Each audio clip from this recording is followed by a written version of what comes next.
ચા આપણે સરસ મજાની બાકી રહી છે, દૂધ નાખવાનું બાકી છે. હમણાં આપણે દૂધ નાખી દઈએ, મસ્ત મજાની એક નંબર ચા પકવી દઈએ. મિત્રો આપણે અત્યારે દૂધ નાખી દઈએ તો તમે જોઈ લેવું. જો આપણે દૂધ નાખી દીધું છે, મસ્ત મજાની ઉકાળી કાઢવી. ઓકે, પછી તમને પાછા વિડીયો ની અંદર બતાવીએ. જો અમારા ભાર્ગુભાઈ મસ્ત મજાની ટોપી પહેરીને આવી ગયા છે, ચાની વાટે છે. તો હમણાં આપણે ચા પાકી જાય એટલે તમને બતાવશું ભાર્ગુભાઈ ચા અને ગાંઠિયા ખાશે. કેમ ભાર્ગુભાઈ?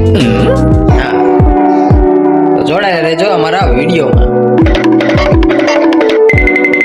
જો તો ઉકાળો હવે આવવાનું શરૂ થઈ ગયું છે, મસ્ત મજાની આપણે ઉકાળી કાઢીએ.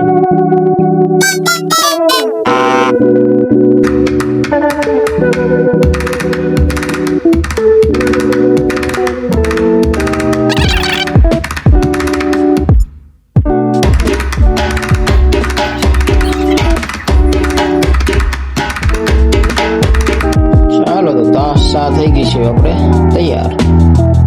ગેસ બંધ કરી દેવી. ચા કમ્પ્લીટલી તૈયાર થઈ ગઈ છે.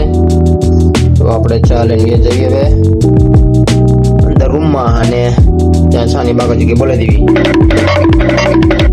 ચાલો તો મિત્રો અત્યારે આપણે જુઓ ચા પાણીનો નાસ્તો કરવાનો છે. સાને રોટલી હમણાં ચા બંધ કરી તમે જોતા છો વિડીયોમાં. ચા આપણે નાસ્તો રોટલીનો કરી લેવાનું છે. જોડેલા રહેજો વિડીયોમાં. અમારે જો ભાર્ગુભાઈ ચા ને ગાંઠિયા ખાય છે. કેમ ભાર્ગુભાઈ? હા, મજા આવી ને? અમારે જયદીપભાઈ રોટલી ને ચા નાસ્તો કરે છે. નિશાળ લઈને જવાનું છે, તૈયાર થઈ ગયેલા છે. હમણાં એ ખાઈ લે એટલે એને તરત મૂકી જવું. અમારે મેડમ છે, પૂરી મેડમ. હા, ચા ને રોટલી પણ બગડાટી બોલાવે છે. ભજીયા પણ છે, ભજીયા આપણે ખાવા નથી એટલે આપણે ચા રોટલી ખાઈ લેવી. સારું તો હાલો જોડેલા રહેજો આવી રીતે આપણા વિડીયો ની અંદર.